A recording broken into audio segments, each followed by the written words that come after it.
Hey everyone, and welcome. Have you ever wondered how an app on your phone just seems to know what to do?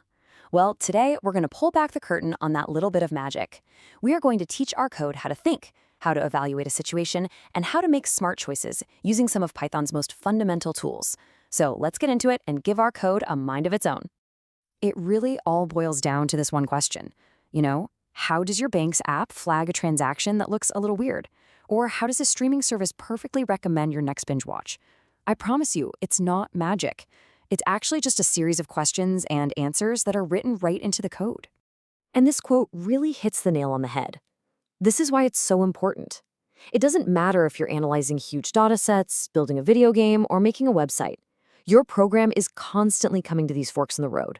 And being able to tell it which path to take, that's what turns a simple script into a really powerful, intelligent tool. At its core, the logic is actually beautifully simple. You can think of it like a little three-step dance. First, the computer checks if something is true. We call that the condition. Then, based on the answer, it makes a decision. And finally, it performs a specific action. This simple flow is the blueprint for literally everything we're about to cover. Okay, so let's start with the absolute foundation, the bread and butter of decision-making in code. This is where we learn to ask our very first, most basic question, using what's called the if statement.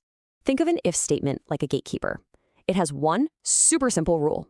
It looks at a condition, and if, and only if, that condition is true, it swings the gate open and lets the code inside run. But if the condition is false, it just keeps the gate shut, moves on, and that block of code is completely ignored. Before we even touch any code, let's think about how we do this ourselves every single day. You look outside. If it's raining, then you grab your raincoat. The condition is, it's raining. The action is, grab a raincoat. If it's sunny, you don't even think about the raincoat, right? Well, that is exactly the same logic Python uses. Let's see what that looks like in the code. And here it is. So we've got a variable, score, and we've set it to 75. Then comes the question, if score is greater than or equal to 60. Is 75 greater than or equal to 60? Yep, it is. So that condition is true, and our code runs, printing, you passed. Now, a couple of super important things to notice here. See that colon at the end of the if line?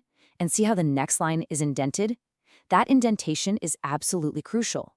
In Python, it's not just for making things look pretty, it's how Python knows that print statement belongs to the if statement. It forces you to write clean, readable code, which is a lifesaver later on. All right, so we know how to ask a question. But to ask really good, useful questions, we need the right tools to build our conditions.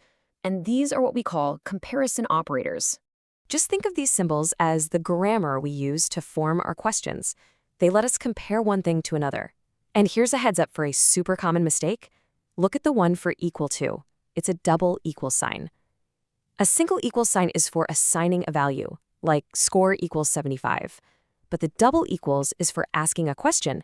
Hey, is this value equal to that one? And the great thing is, every single one of these comparisons gives us a simple, clean answer, either true or false. And that's the only language our if statement understands. Now, asking one question is great, but real life is rarely that simple. What happens when the answer is no? We need a plan B for when our if condition doesn't turn out to be true. And for that, we have else. This is the big question, right? In that last example, if the score was, say, 50, our if condition would be false, and then, well, nothing would happen. The program would just finish. And that's not always very helpful. We need a way to handle the alternative. So, meet else. It is the other side of the if coin. It's basically the otherwise in our logic. If this first thing is true, do this, else do this other thing. It gives us a default action, a fallback, making sure our code always has a clear path to follow, no matter what. Okay, let's look at our great example again, but this time the score is a 45. Python gets to the if statement and asks, is 45 greater than or equal to 60? Nope, that's false. So what does it do? It completely skips that first print statement and jumps directly down to the else block and runs that code instead. And just like that, we have a complete decision maker. It doesn't matter what the score is, our program now knows exactly what to do. But what if you've got more than just two options? I mean, a simple pass or fail doesn't really work for a full grading system. We need to be able to handle A's, B's, C's, all of it. For that, we need to add another tool to our collection, elif. elif is literally just short for else if. It lets you chain a bunch of questions together. So Python will check the if first. If that's false, it moves on to the first elif and checks its condition. If that's false, it moves to the next elif and so on down the line. It creates this nice, clean ladder of conditions to check. So check this out. Our score is 82. First, Python asks, is 82 greater than or equal to 90? False. Okay, so it moves on. Next, it asks the elif question. Is 82 greater than or equal to 75? True. It found a true condition, so it prints B grade. And then, and this part is really important, it stops. It completely ignores the rest of the else block. In an if, elif, else chain, Python runs the code for the very first true condition it finds, and then it exits the whole block. It's super efficient. Okay, our decisions are getting smarter and smarter, but we can make them even more sophisticated. Because sometimes you need to check more than one thing at the exact same time. And for that, we use these two little words, and or. It's actually really straightforward. When you use and, you're being really strict. Condition A and condition B have to both be true. It's like a door with two locks. You need both keys to open it. With or, you're way more flexible. As long as just one of the conditions is true, the whole thing is true. Think about getting into a concert or a club. You need to be over 18, and you have to show your ID. One of those without the other isn't going to work. So in this code, we check if the age is 18 or over, and if has ID is true. Since they're both true in this case, the person is allowed in. But if their age was 17, or if has ID was false, that whole if statement would fail. All right, we've gone over all the individual pieces now. If, else, elif, and our logical buddies and or.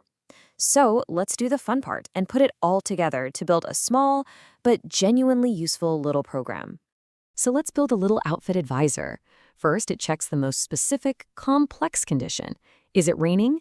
And is the temperature cool, less than 25? If both of those are true, it says to grab an umbrella and a jacket. But if that's false, it moves to the elif. Okay, well, is it just raining, regardless of the temp? If that's true, it just says to take an umbrella. And if neither of those first two conditions are true, it just falls back to the else and tells you to have a good day. And there you have it.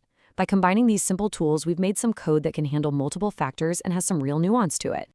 So let's just quickly recap the core tools in your new decision-making toolkit. When you've got one simple check to make, use if. For a clear this or that choice, you're going to use if-else. When you have a whole ladder of possibilities, the if-elif-else chain is your best friend. And to make your checks really powerful, you can combine them using and or. You now have the fundamental building blocks for making your programs truly intelligent. You can actually guide them down different paths based on data, on what a user types in, or on pretty much anything else. So the only question left is, what's the first smart decision you're going to teach your code to make?